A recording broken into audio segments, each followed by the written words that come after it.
If you clicked on this video, I'm guessing that you're probably a highly sensitive person who is wondering how to stop being so hard on yourself, because that's something that we all fall into. No matter what point we are in our healing journey, no matter where we are in our lives, it's really normal to be hard on yourself, especially if you are highly sensitive.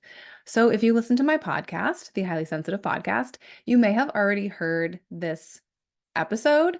It is episode 16 and it came out on November 5th, 2022, but I did not record video when I recorded it. So I figured instead of just putting out the actual podcast episode on YouTube, I would just sort of re-record the information with video.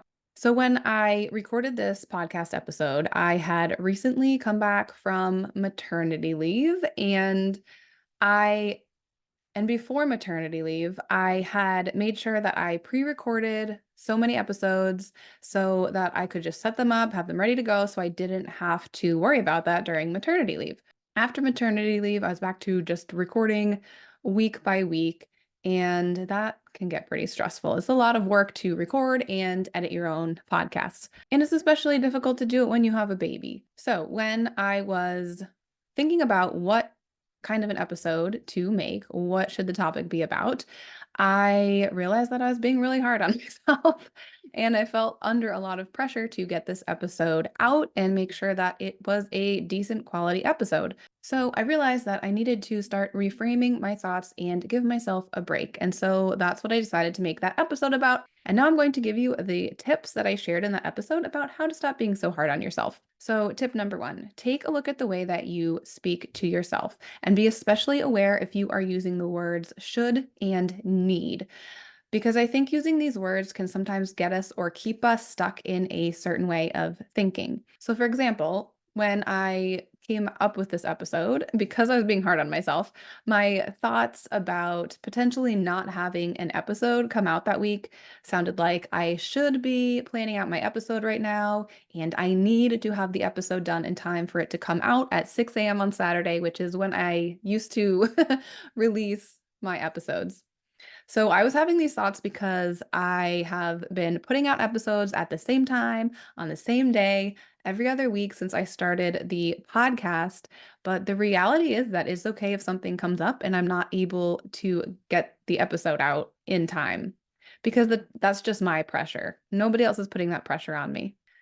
And I was putting a lot of pressure on myself for something that in the long run doesn't really matter and won't make much of an impact on anybody. Maybe people would be disappointed that there was an episode out, but I've had podcasts that I listen to skip a week. And while I do miss having an episode to listen to, it doesn't really bother me that much. And I'm guessing that there would be a similar response from my audience. And being able to notice when I'm saying should and need to and putting extra pressure on myself has been a big help in being able to look at my thoughts and be able to give myself a break. Number two, if you are feeling stressed out, anxious, or pressured, sometimes it can be helpful to do something active like going for a walk and getting that energy out. And that can help clear your head and help you look at things from a different perspective. Number three, acknowledge what you're going through and validate your own feelings.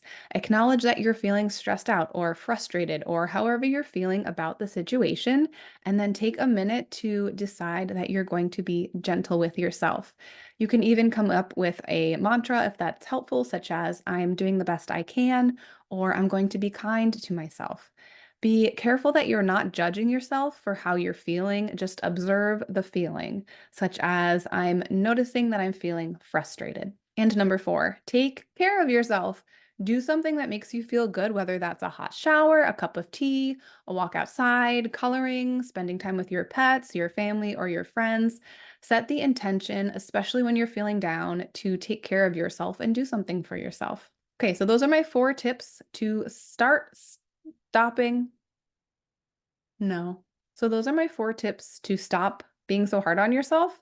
I hope they're helpful. Try them out. Let me know in the comments if any of them worked. I really hope they do. And make sure to listen to my podcast, the Highly Sensitive Podcast. You can find it wherever you listen to podcasts. Check out my website, laurenlasallecoaching.com, for more information about my coaching programs. And you can connect with me on Instagram at Boundaries by Lauren.